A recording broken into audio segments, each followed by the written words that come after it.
हमारे स्पीकर साहब एक कस्टोडियन की होने के नाते सही दिशा पे सही निर्णय जरूर लेंगे। सर, मैं छोटी सी 2-3 बात कहूँगा क्योंकि हमारे पार्टी की तरफ से मनीष तिवारी जी इस पे अपना बात रखेंगे। सर, मैं ये कहना चाहते हैं कि 12 बजे की बाद आज ये पेपर मतलब ये रिपोर्ट ले हुई है, एथिक्स कमेटी की रिपोर्ट, और 2 बजे की साथ साथ सर अपने इस मुद्दे पे चर्चा शुरू कर दी है। सर, ये पेपर जो हमारे पास रिपोर्ट आए हैं सर वो दिखाने की मैं कोशिश करूंगा आपको। इसे देखिए 106 पेजेस है और सिर्फ यही नहीं, सारे एनेक्स्चर वगैरह कुल मिला के 495 पेजेस है। सर, मुझे ये सवाल करने आता है कि कोई ह्यूमनली मतलब कोई हमारे कोई मेंबर जो भी हो इतना जल्दी में मतलब 2 घंटे की मोहलत, और ये 2 घंटे भी नहीं हुई है, 12 बजे की बाद यहाँ से निकलना, इसको डाउनलोड करना करते करते आधा घंटा पौने घंटे निकल चुके हैं। फिर सर 406 पेजेस है। तो आप ये कहिए कि कोई मनुष्यों की इतना क्षमता है कि इतना जल्दबाजी में सारे पेपर पढ़ ले और उसके अंदर कोई गलतियां है, कोई उस बारीकी से जानकारी लेने में वो कोई कामयाब हो सकते हैं? अब बताइए। ये मैं सब एक कॉमन सेंस पे आधार पर मैं ये पूछना चाहते हैं। तो इसलिए मैं आप मेरा तरफ से मेरे पार्टी की तरफ से सर आपसे ये मांग भी रखी है कि 3-4 दिन की मोहलत अब दिया करो, और इस बीच हम सही ढंग से पढ़े, विचार विमर्श करें और फिर सदन में आकर एक सही ढंग से चर्चा कर, जो आप चाहते हैं, मर्यादा को रखते हुए, उच्च कोटि मर्यादा को पालन करते हुए हम सदन में विस्तार पर चर्चा करें। क्योंकि सर ये एक छोटी मुद्दा नहीं, ये एक नज़ीर बन के जाएंगे। ये नया सदन एक नज़ीर बनाने जा रहे हैं। इसमें सर ये नज़ीर में कोई खामियां ना रहे। सर, मैं छोटी सी बात, मान लीजिए सर कोई न्यायालय में भी अगर किसी को सजा होता है, वो भी मौत की सजा होते हैं, तो न्यायालय पूछते हैं कि भाई आपको कुछ कहना है, जिसको हम नेचुरल जस्टिस बोलते हैं। सर देखिए, ऑडी ऑल्टेरम पार्टेम ये एक शब्द निकालते हैं सर हमारा रूल से, कि मतलब ये कि ये जिसके खिलाफ कोई मतलब शिकायत है, ये नेचुरल जस्टिस कहते हैं, उनको बोलने का मौका देना चाहिए। जैसे कि महुआ मत को नाम लिए गए, जिक्र किए गए, उनके खिलाफ शिकायतें हैं, तो उनको तो कम से कम बोलने का मौका देना चाहिए नहीं? आप खुद बताइए सर, मैं आपकी विचार पर ये छोड़ रहे हैं। और साथ साथ सर ये नया सदन ऐसा ना करे कि नया सदन एक नए कलंकित अध्याय की आगाज ना करे, ये मेरा शंका है। सर जिस सदन में महिला को महिमान्वित किए जाते हैं sir, this has to be expunged. रोजाना महिला को सर महिला को गुणगान किया जाता है। सर महिला क्या चल रहा है सर? तो चर्चा और सदन मेरिट पर चलना चाहिए सर। प्रधानमंत्री इसमें जो कि रिपोर्ट में जो है उसका चर्चा चलना चाहिए।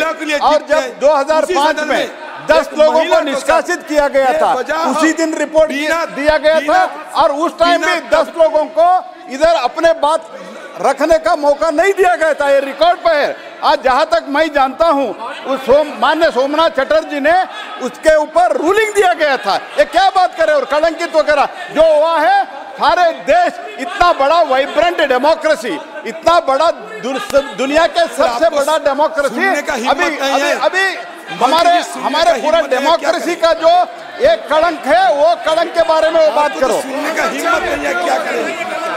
अरे हम क्या ज्यादा कुछ मांगे हैं? यहाँ रक्षा मंत्री जी है, प्लीज। मनीष तिवारी जी हो गया ना इनका विषय? 1 मिनट राम गोपाल जी प्लीज। अध्यक्ष जी,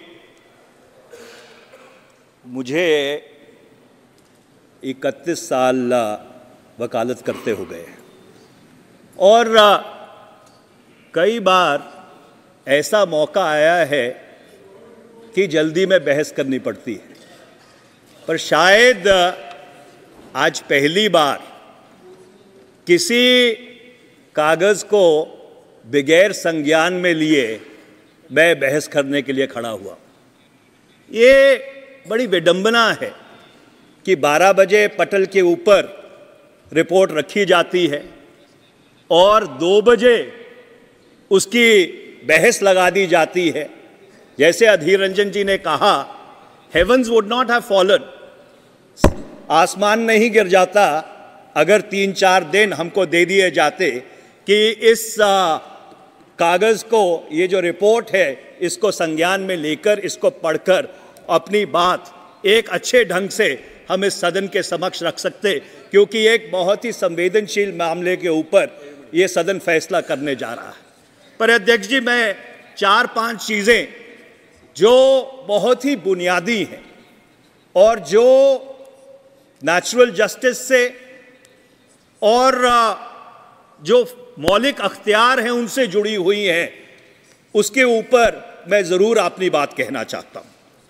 पहला सवाल ये है अध्यक्ष जी, that can the procedure of the ethics committee override the fundamental principle of natural justice, which is the organizing principle of every justice system in the world? और ये बात मैं इसलिए कह रहा हूं कि हमने जो अखबारों में पढ़ा उससे बहुत साफ तौर पर ये चीज निकल के आई कि जिनको अभियुक्त बनाया गया, जिनके ऊपर लांछन लगाए गए, उनको अपनी बात पूरी तरह रखने का मौका भी नहीं दिया गया। ये किस तरह का प्रोसीजर है? ये किस तरह की न्यायिक प्रक्रिया है?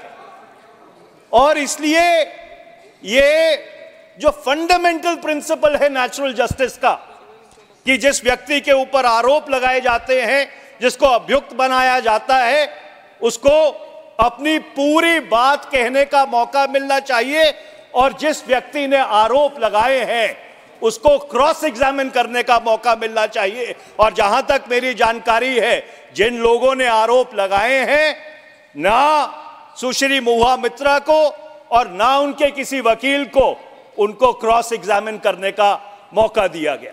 मेरा दूसरा सवाल यह है अध्यक्ष जी, मैंने रूल जो 316D है, rule 316D of the rules of procedure and conduct of business, उसको ध्यान से पढ़ा है। उसमें ये लिखा है, the recommendations of the committee shall be presented in the form of a report.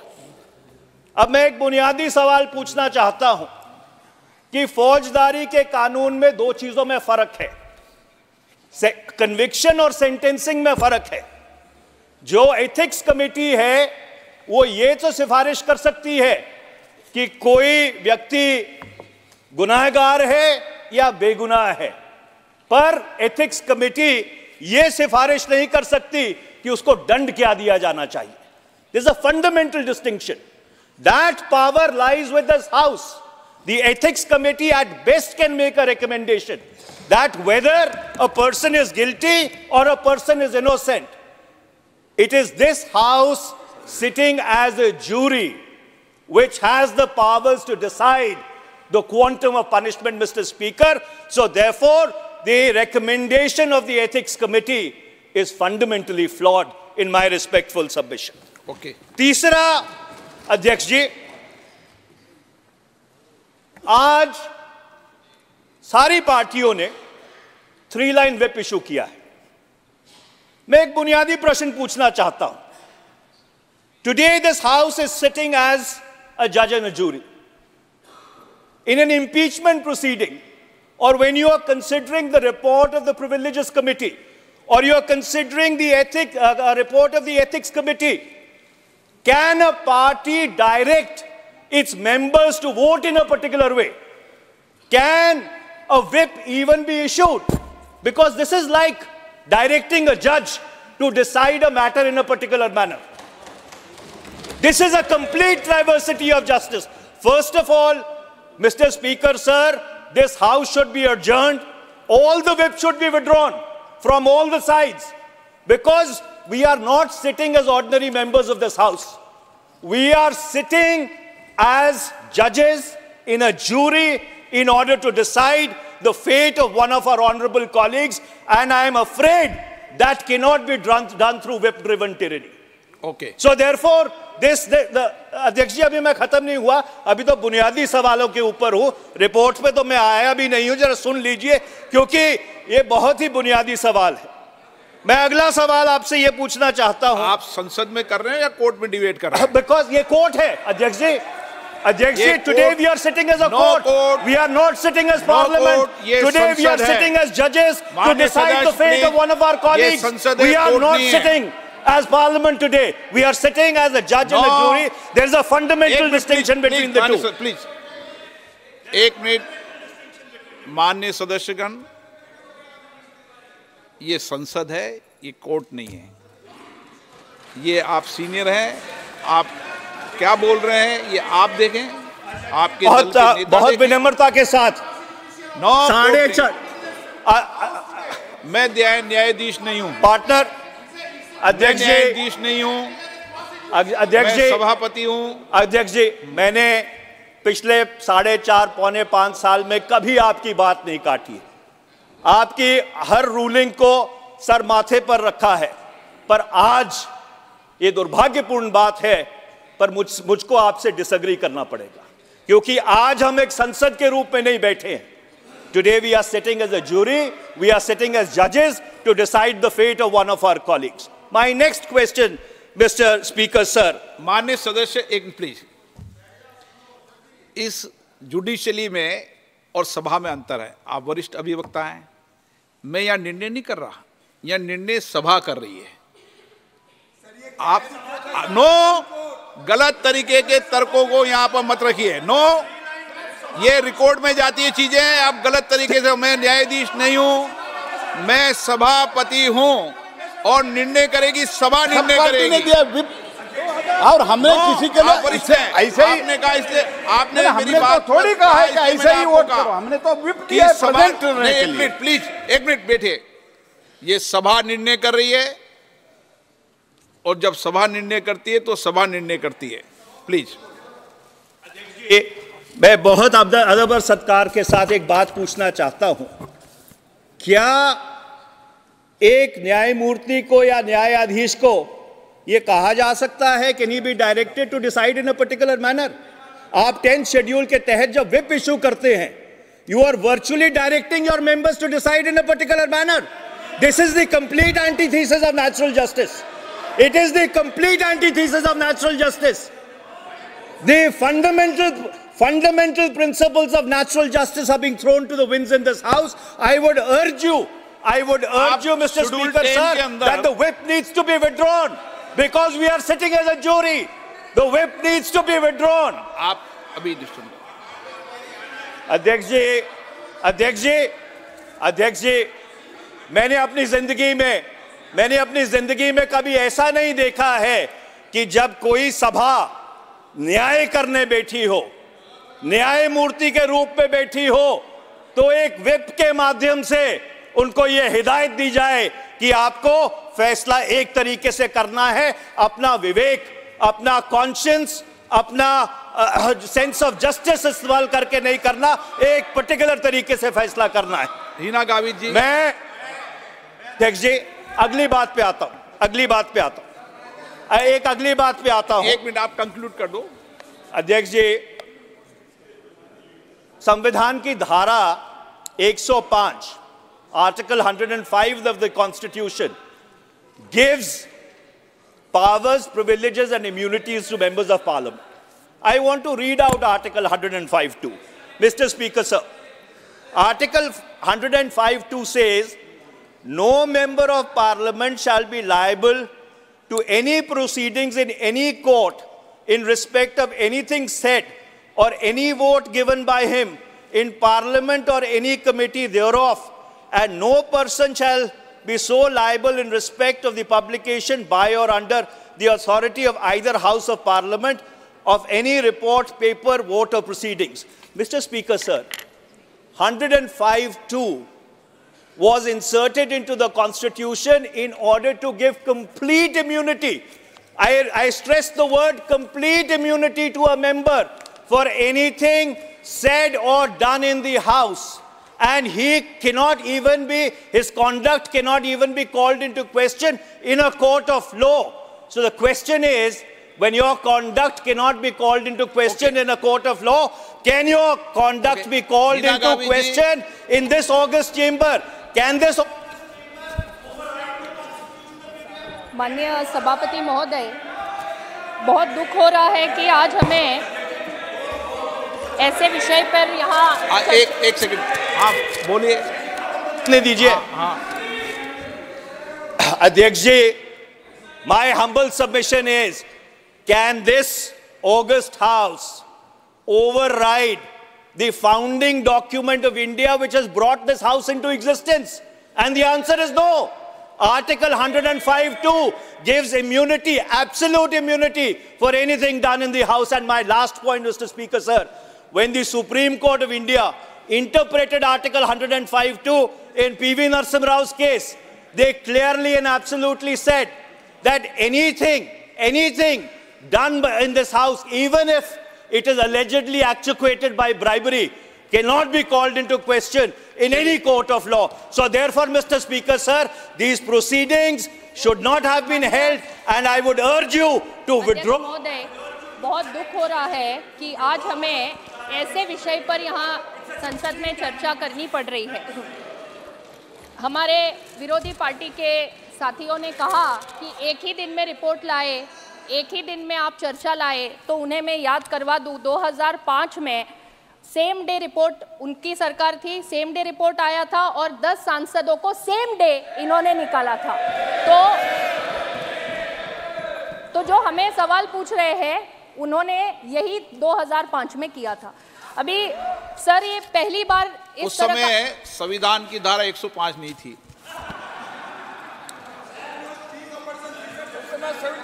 Sir, यहाँ देश में ये कोई पहली बार ऐसे इंसिडेंट नहीं हुआ। 1951-52 में श्री मुदगल जी, जो उस समय माननीय सांसद थे, उन्हें पैसे लेने के आरोप में संसद ने निकाला था।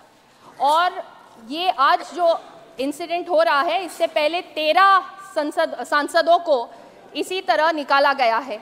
लेकिन आज का ये जो माननीय सांसद महुआ मोइत्रा जी का जो प्रकरण है, ये और पिछले प्रकरणों में ज़मीन आसमान का फ़र्क है।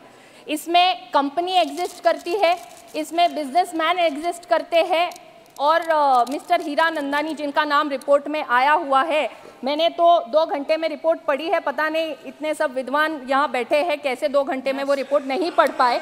मैंने पूरा रिपोर्ट 2 घंटे में पढ़ा, और उसमें मिस्टर हीरा नंदानी जो बिजनेसमैन है, जिनकी कंपनी का इंटरेस्ट है, और जो प्रमुख रूप से 5 सेक्टर्स में उनका इंटरेस्ट है, telecom, shipping, real estate, petroleum और पाइपलाइन।